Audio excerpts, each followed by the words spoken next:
مولانا کی سب سے مشہور تصنیف مثنوی مولانا روم ہے، جس کی کل 6 جلدیں ہیں۔ اس کے علاوہ فیہ مافیہ اور دیوان شمس تبریز بھی آپ کی مشہور تصانیف میں سے ہیں۔ آپ نے تقریباً 3000 غزلیں اور 2000 رباعیاں بھی لکھی۔ مولانا جلال الدین رومی اپنے دور کے اکابر علماء میں سے تھے، فقہ اور مذہب کے بہت بڑے عالم تھے۔ آپ 13ویں صدی کے عظیم شاعر، صوفی، مفکر اور بہت بڑے مذہبی اسکالر کے طور پر جانے جاتے تھے۔ انہوں نے اپنی زندگی سلطنت ایران کے مختلف حصوں میں گزاری، جو کہ آج ایران، افغانستان اور ترکی پر مشتمل ہیں۔ آپ کو شاید یقین نہ آئے، لیکن یہ ایک حقیقت ہے کہ امریکہ میں بحیثیت شاعر مولانا رومی کی کتابیں آج بھی بیسٹ سیلر ہیں، حتیٰ کہ یہاں آپ شیکسپیئر جیسے جائنٹ کو بھی پیچھے چھوڑ دیتے ہیں۔ یہ جان کر ایک سوال ذہن میں ابھرتا ہے کہ آخر اس کی کیا وجہ ہے؟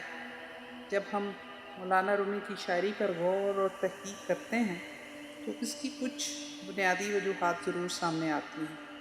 یہاں ہم ان پر تھوڑی سی بات کرتے ہیں۔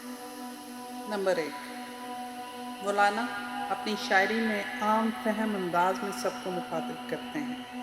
اپنا پیغام پہنچانے کے لیے آپ اپنی شاعری میں عام اور روزمرہ کی چیزوں کی مثال بناتے ہیں۔ آپ کی شاعری ہر طبقہ فکر اور ہر عمر کے افراد کے لیے ہے۔ آپ کی شاعری میں ہر طرح کی چیز کا ذکر ملتا ہے اور آپ ہر طرح کے لوگوں سے مخاطب نظر آتے ہیں۔ نمبر 2، مولانا رومی اپنی شاعری میں ایک پیغام دیتے نظر آتے ہیں۔ آپ کی شاعری کا کمال بہت بڑی بات کو بہت عام فہم اشعار میں کہہ جانا ہے۔ آپ کی شاعری کے اصل مضمون کو جاننے کے لیے اسے فارسی میں پڑھا جانا ضروری ہے، لیکن مختلف زبانوں جیسے کہ اردو یا انگلش میں بھی اس کلام کی اصل خوبصورتی کو کافی حد تک محسوس کیا جا سکتا ہے۔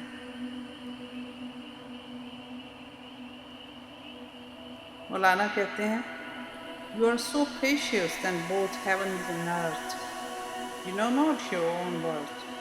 Sell not yourself at little price, being so precious in God's eyes." Number 3، مولانا کی شاعری ایک آفاقی پیغام دیتی ہوئی نظر آتی ہے۔ آپ نہ صرف ایک اچھے مسلمان تھے، بلکہ ایک بلند پایہ اسلامی مفکر، ماہر قانون دان اور مختلف اسلامی عقائد کے ماہر بھی تھے۔ مولانا اپنے خیالات کے اظہار میں اپنے دین اور ایمان پر مکمل طور پر قائم نظر آتے ہیں، مگر پھر بھی ہر مذہب اور مکتبہ فکر کے لوگ آپ کی تعلیمات سے فیض حاصل کرتے ہیں۔ مولانا کہتے ہیں کہ میں حقیقت کی تلاش میں مسجدوں، گرجوں، چرچوں میں گھومتا رہا، لیکن بالآخر میں نے خدا کو اپنے دل میں پایا۔ I looked in temples, churches and mosques, but I found the divine within my heart. ایک اور جگہ کہتے ہیں، As long as I live, I am the slave of Quran. I am the dust of the path of Muhammad sallallahu alaihi wasallam.